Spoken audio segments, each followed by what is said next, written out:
Hi, this is Corncod One of Nationalist News and Notes. With the recent withdrawal of U.S. troops from Syria to be ordered by President Trump, I've begun thinking lately about how recent events in the Middle East have fallen into place so well with fourth generation warfare theory. Now, I'm not going to go into a long description of what constitutes fourth generation warfare. Please look it up. Sometimes it'll be written fourth generational warfare. Sometimes you'll see the acronym 4GW. And it's very interesting. You should definitely read some of the fourth generation warfare theorists. I've been on to their theories now for several years, and I agree with them in almost all respects. We are entering a new age of human warfare, and I consider both the events from 1914 till now in Iraq and the events in Syria from 2011 until now as vindications of fourth generational warfare theory. Like I said, do some research on it if you're interested. It's very interesting. You'll like reading some of these theorists. They're people from diverse backgrounds. Some of them are non-military people. Some of them are, interestingly enough, U.S. Marine officers. And some of them, one of the biggest ones, a gentleman by the name of Martin van Crewald, is an Israeli civilian. So we are entering a new age in warfare. And one of the rules of fourth generation warfare, in other words, the way war is carried on in the current time, is that large multicultural armies, large multicultural national armies, are less useful tools than they used to be. We have entered the stage where the most powerful people on any battlefield are so-called non-state actors, whether they be terrorists, whether they be guerrillas, whether they be militias, whether they be national armies that are like unicultural and of the same religion. And so I think fourth generational warfare theory has been vindicated both in the outcome of the war in Syria and the outcome of the war in Iraq. You probably remember that in the Syrian civil war began in 2011 with an uprising of Sunni Muslims in Syria. Syria is kind of an interesting situation where you have a country where the majority of the people are Sunni Muslims, but the people running the country are not Sunni Muslims. The people that actually run the country are Alawite Muslims, which are in some ways similar to Shiites, but not quite. And what happened during that war was it was quickly found by Bashar al-Assad and his generals that they could not win the war by just using the official army of Syria, the Syrian Arab army, against, the coalition of people, ISIS, various types of Islamic radicals, and a giant Sunni Muslim organization called the Free Syrian Army. Again, they couldn't use the Syrian Arab Army as the main weapon, because since the majority of the soldiers in the Syrian Arab Army were conscripts, and even the ones that weren't conscripts, most of them were Sunni Muslims and thus unreliable. A lot of armories were raided, and a lot of men deserted from the Syrian Arab Army because it was composed of mainly Sunnis, and the Sunnis were going to be on the other side. Now, there were certain units within the Syrian Arab Army, like various commando outfits, etc., that stayed loyal to the government. But the regular troops of the Syrian army couldn't necessarily be counted on. So who did Bashar al-Assad count on? Well, he counted on a kind of an interesting mixed bag of militias and other organizations that were fighting on his side for their own aggrandizement, for their own interests. So it was a huge group. Probably the biggest group was a volunteer part-time militia, which anyone was allowed to join. There was a lot of publicity about the militia because there was a small number of females that were allowed to sign up.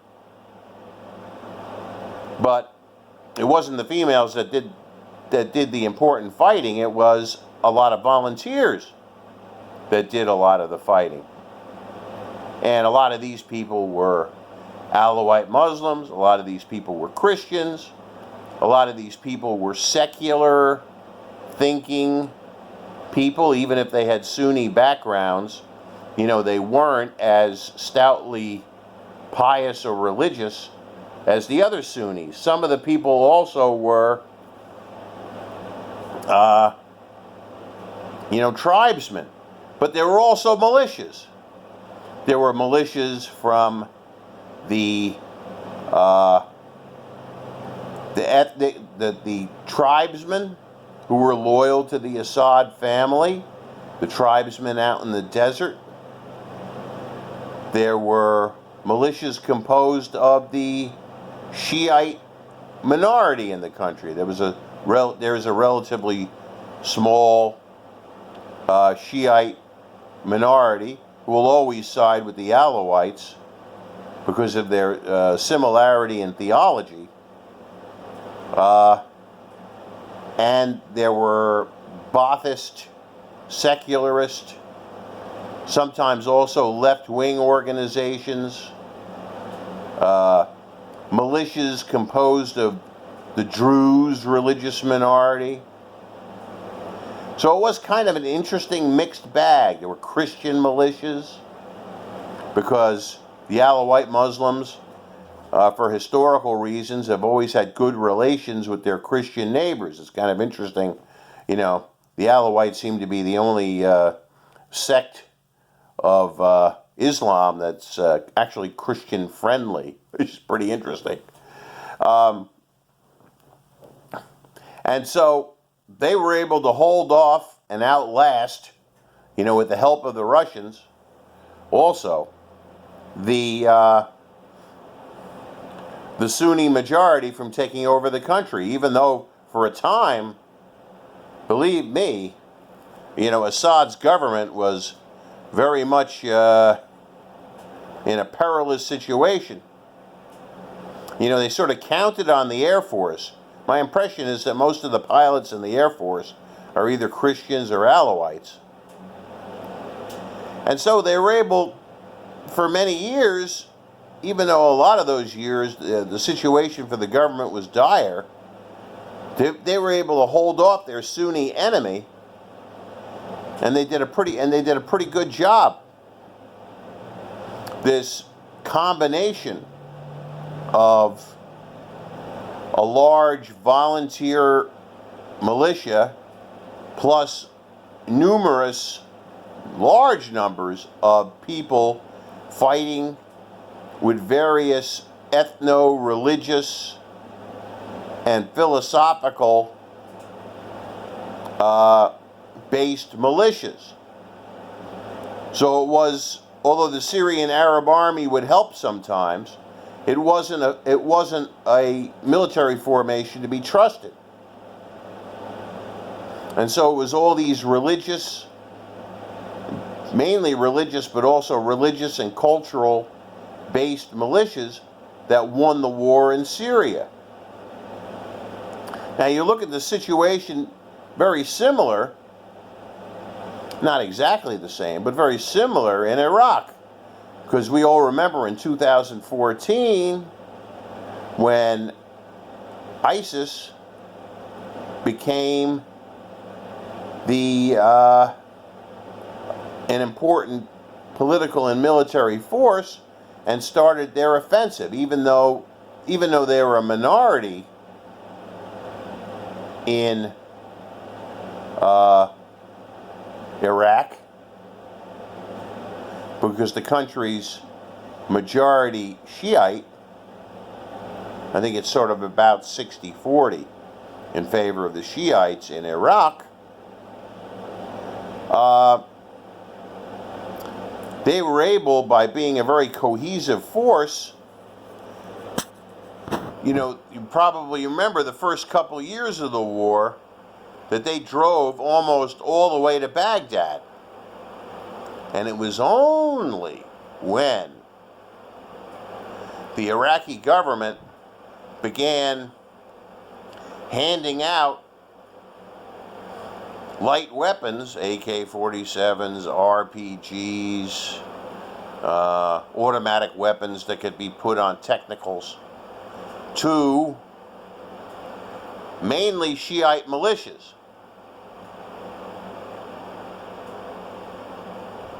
And that's what saved the country.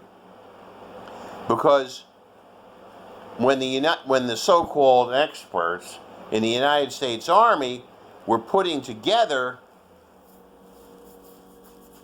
a large multicultural Iraqi army, they were very insistent that the new Iraqi army would consist of a large number of Sunni Muslims, which doesn't really make sense. Plus, there were some Baathists on the other side who were formerly loyal to Saddam Hussein. And so here we also had a situation where the Iraqi government was able to turn the tables on ISIS, with American help, of course, and eventually defeat ISIS. And this is by the power of these, once again, ethno-religious militias, not a regular multicultural army. And so it's been in both of these wars, there's been the vindication of the fourth generation warfare theorists. And I think, it's the wave of the future. Now, of course, the last couple of years in the United States, there's been a lot of talk of civil war here. And I think you've heard a lot of Democrats make some very brave statements that if there should ever be a civil war in the United States, the United States military would just kill everybody on the other side because of their, undoubted superiority in weapons, and just wipe out any possible rebel army. Now, I don't think that would necessarily happen in a civil war in the United States. Mainly because the United States military is a multicultural force. There are Catholics. There are Protestants. There are all sorts of other divisions within the United States military. You know, in recent years, National Guard and Reserve troops have become more important. And sometimes these may reflect regional differences within the United States. Also, the big thing to be considered is the United States military is very heavily black. And there's a good chance that whatever happened, the blacks in the U.S. military would go for the interests of what they perceive to be the interest of blacks. And they may not go along with what their commanders want in a civil war situation. Now, I'm just speaking theoretically here. I'm not speaking as if we're on the verge of civil war, nor am I advocating civil war, nor am I advocating rebellion or anything like that. But we have to keep these fourth generation warfare concepts in mind as we look at the future of the United States. Because I think the importance of all these non-state actors as military forces is always something you have to pay attention to these days. This is Corncod 1 of Nationalist News and Notes signing off.